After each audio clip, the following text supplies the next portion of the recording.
నీవు నాకు బాంధవుడన్నావు. నీ ముఖదక్షిణ మహాపాదన హేతు శ్రీ తరించుకుని దేవా తరించుకు వేడు కదా శుభ దినము.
ఇటు తెమ్ము దేవా ఇటు తెమ్ము.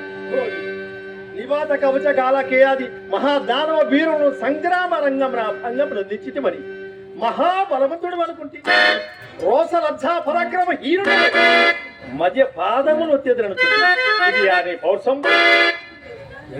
ఏమి ఏమేమి రోస లజ్జ పరాక్రమ హీరుడనా నేను మరి దుర్వాద ప్రతాపం నీకు ఇదే కదా. వాళ్ళ లేఖన విజయముడు నా చెంతనుండదు. ఇంకా నువ్వు భయను లేదు.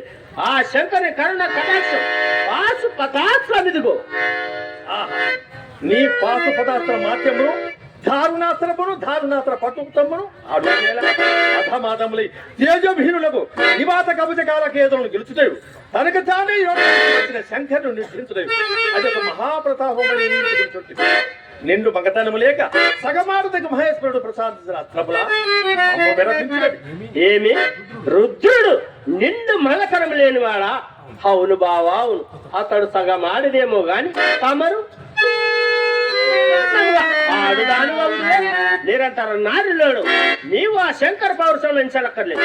తుత్రకు నరకాసు రాజులను గెలుచుట అనుకుంటువే? అట్లనుకునలేదు. మరి ఎట్లా అనుకుంటువి? గురు బంధుజన సమక్షమున నిండోల గమ్మున భగతుడు భార్యను చుట్టుపట్టుకొని ఈడ్చి ఒలుచుతుండా అప్రయోజకున్నట్లు చూసుకుంటూ సిగ్గున తల వంచుకొని